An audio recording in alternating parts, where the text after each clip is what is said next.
Okay. So we were talking about Garrosh and his differences and similarities to Donald Trump, and one of the most poignant differences that you can find between the two is their foreign policy regarding immigration. One of them said, "We're going to put all immigrants in cages," and the other one gave them weapons. And munitions and like supplies, Why put them in cages when you can make them fight for you? Like Donald Trump and Garrosh are pretty much equal, except Donald Trump is worse in that area. Like Garrosh is a cartoon bad guy. It's it's just like kind of blatant. Too. It's like it's not hidden anymore, and I think there's something. I said it to my therapist. There's something refreshing about how blatant the evil is now. Because they can't hide it. You know what another difference is? Yeah. At least Garrosh was a good villain. At least Garrosh, are you proposing at least Garrosh was narratively interesting as as a slight against Trump? You know, I think I support that. I think that's good. I think that's funny.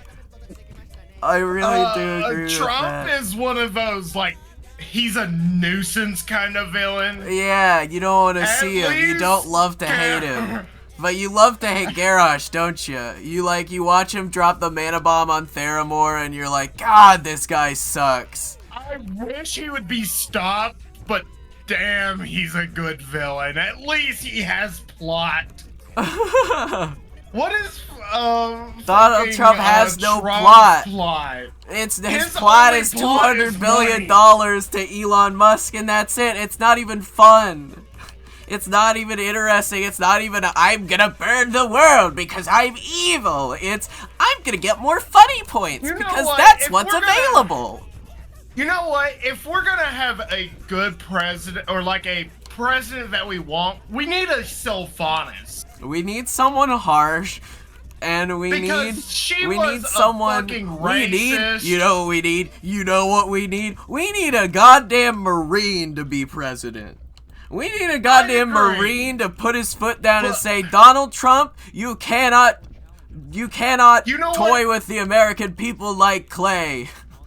You know what Sylvanas was? She was basically a Marine of her people. You're not wrong.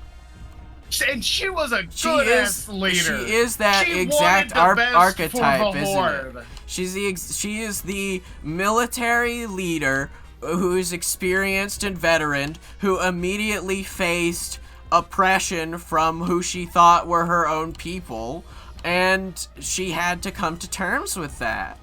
And I think you're very right. I think a president like Sylvanas could make a good change in this world.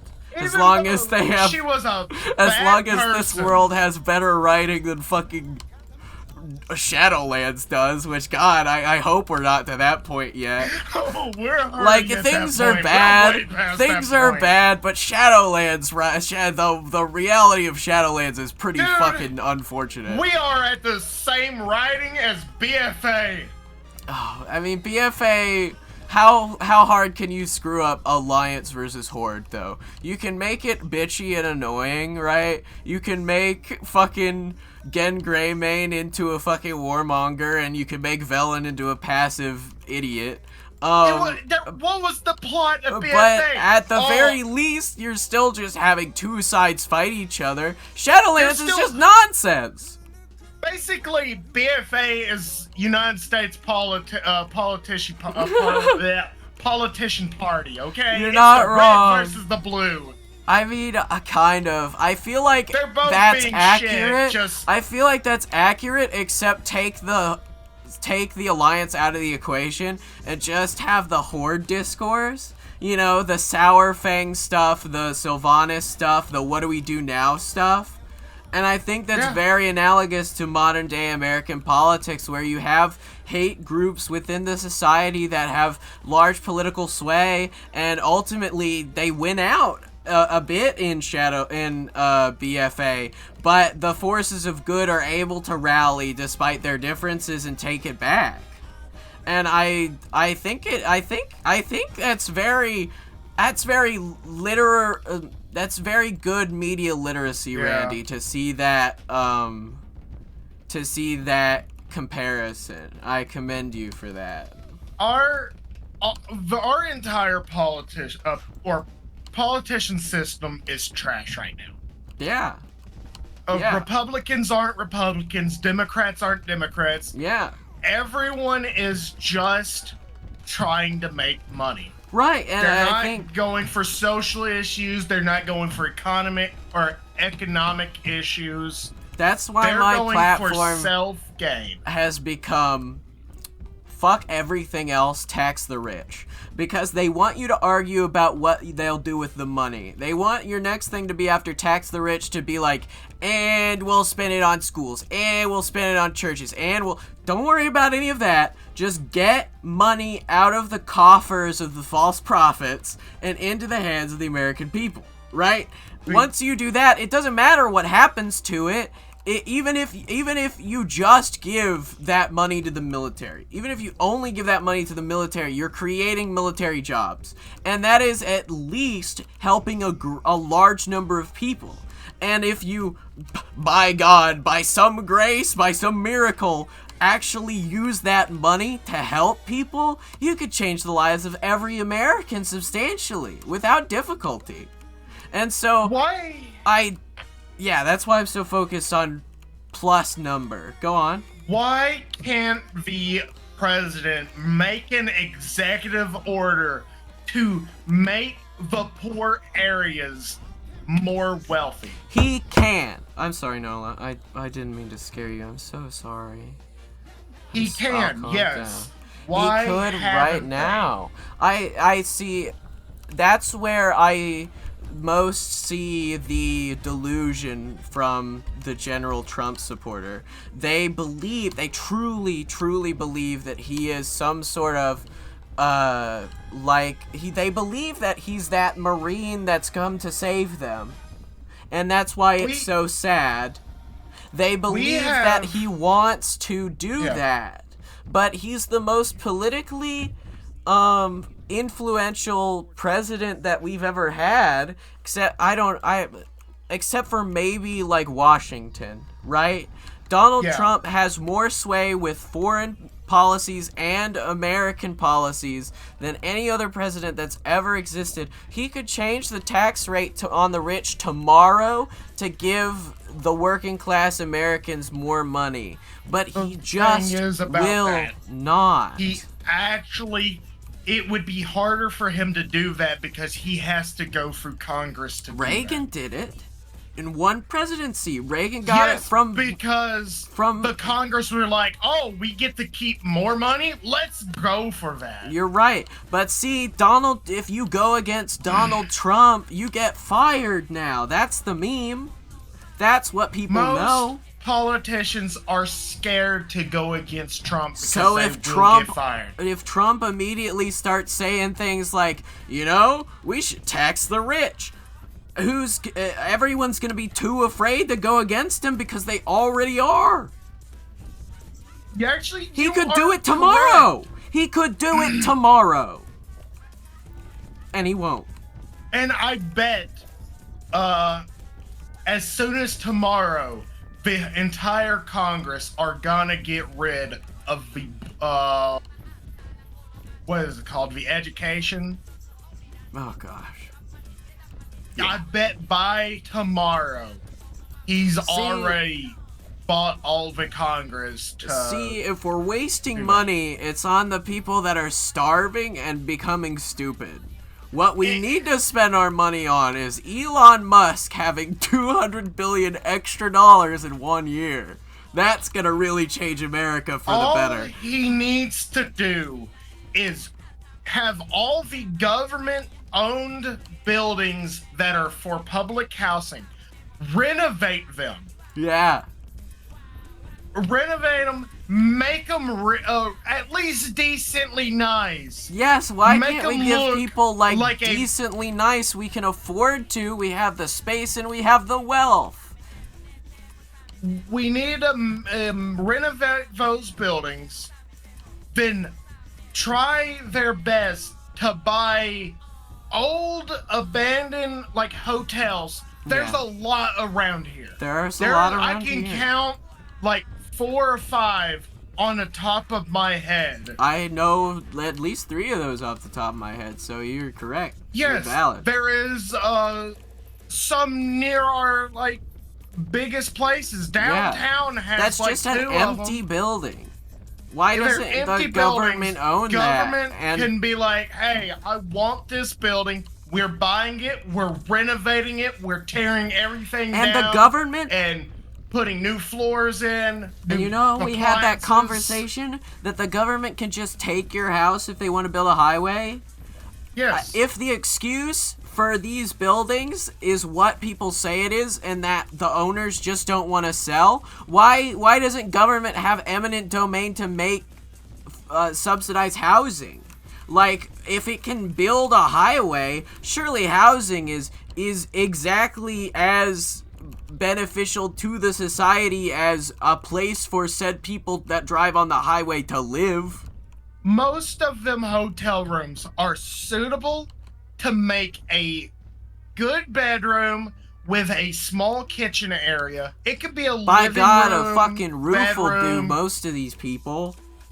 Just make it nice. Do the floors up. Put them some appliances. All they need is like an oven with a stovetop, a microwave. And you can get wholesale appliances for honestly extremely cheap if you're the United States government. Yes, you can. Buy them in bulk. You can even Sony appliances give bulk discounts. Yeah, everything, on their brand new stuff. Bulk discounts are just a part of the system. Just renovate these places. Put in some comfy beds, comfy like couches. Put like a TV in there. You don't even have to go 55. Put like a 45-incher TV in there. And put some families, like small, like 1 or 2 kid families in these. Yeah. You could put like a bunk bed. You could put like a bunk bed. Who doesn't love a bunk bed? Yes, you could even bring in more immigrants, and they would be happy to live in those houses. And it would probably be about as expensive as it is to detain them as they currently are. Yes. As unfortunate and literal as that is, it would probably indeed be cheaper to bus like 200 immigrants to Kentucky, to Paducah, and put them up in these motels than it would be to house them in cages, essentially. Imagine how many cities and pay for guards have to watch them. Abandoned hotels like we do. We're so just many. in a small city Have you seen Hotel for Dogs? Yes. They could do it for dogs. Why can't we do it for people?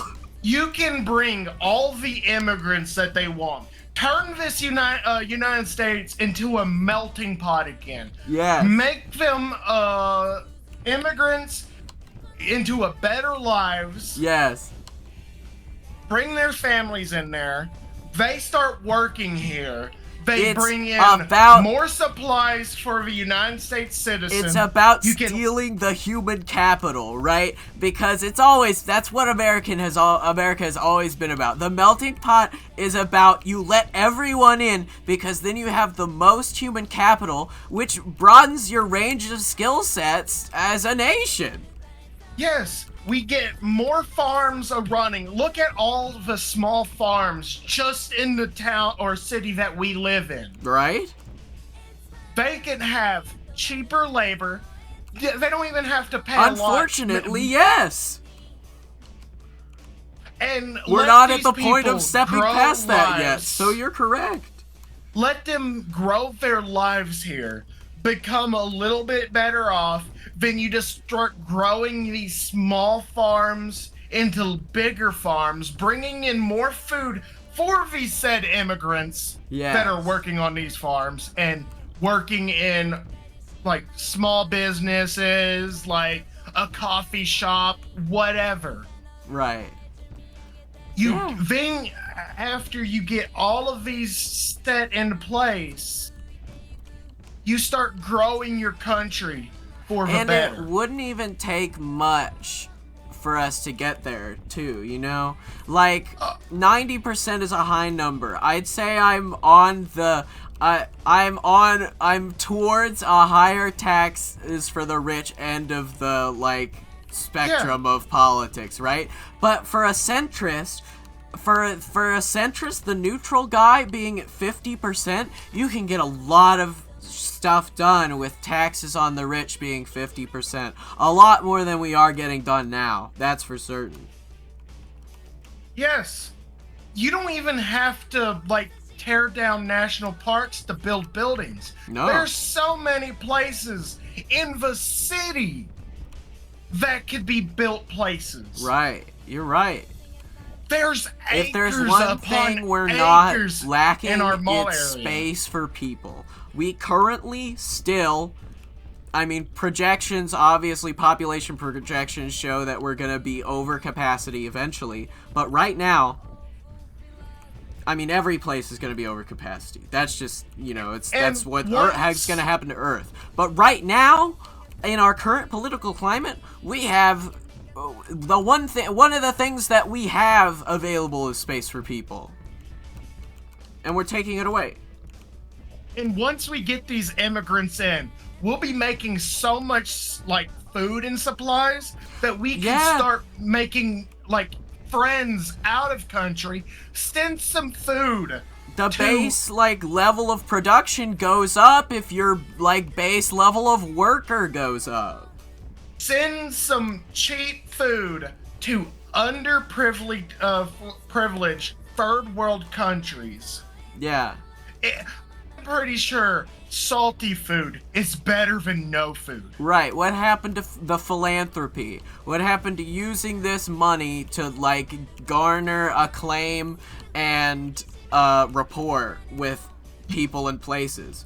You know? You can turn United States into the heroes of the world. United States could We don't even need to be the world police. We could just, you're right. Not police. You're right. We could just be the heroes. We could be the Captain America. We could be the All Might. We could be the person that helps the people that need help without being the person that oversteps on their rights. All we have to do is send food. No like additional like small text. All we gotta do is they say, but then the warlords will get all the food. Well, look, then at least the people in the warlord's army are getting fed. His concubines are getting fed. Like, it's food that was in the system that wasn't before. Surely that's a good thing. Yeah, even warlords would have too much food if we start sending it over. You're not wrong. And warlords eventually they'd throw it away in such. Eventually they'd throw it away in such a way that people could easily steal it if we give them enough of it. If there's enough piles of just like food outside of the warlord's castle because he can't fit it all in, then like it's just there for people, isn't it? Why are we worried about how much we're sending to people when we clearly have extra? And to be fair, it's more expensive to dispose of it by letting it rot. To be fair, if we're making people's lives happier, we're just slowly getting rid of the need for drug cartels. You're not wrong. I mean, the number one factor in whether or not a person uses drugs, socioeconomic status. Number one. Yes, and if we start making people happier, drug cartels go down, and the problem is solved. Abortion rates go down. Infant mortality rates go down. Poverty will go down. Poverty will go down. People will be having more jobs. People will have more time. If you get rid of the working class, if you get rid of the taxes of the working class, people would want to be going toward these lower paying jobs because they're still making enough money to live. You're right. Why are we punishing the working class when we want to be a competitive society? That's what we need right now. We need to pay those smaller end jobs more so that we're more competitive. Why are we paying them less? Are we trying to make less? Are we trying to produce less? What is that? What's that? Why? Why are so people worried about the big number, like in their bank account and assets? When you could be the hero that could save people's lives, and you'd be looked more highly upon than someone that has big, shiny numbers. You know, you can disparage an honor-based society like feudal Japan all you want, but that's at least a value of a society like that, where social perception is so important, you know, that, like, you end up having to spend your money on pro-social things. You know what I'm saying? Like, like, I love the freedom of America where you could express yourself however you want. But, like, when how good you are as a person is tied directly to, like, what you do and how you present yourself, people seem to present themselves a little bit better and seem to give more money to places that make them look better. Yeah. So why worry about the shiny numbers when you could just be revered as a hero that saves people? Right. And I believe there are people like that. Captain America. Yes. Monkey D. Luffy. There's actually a lot of people like that. There are a lot of people like that, yes, and I think that's why the hopelessness is a mistake. There are real people like that who want to be in that position so they can change things. It's up to us to get them there. It's up to us to counter the hate and the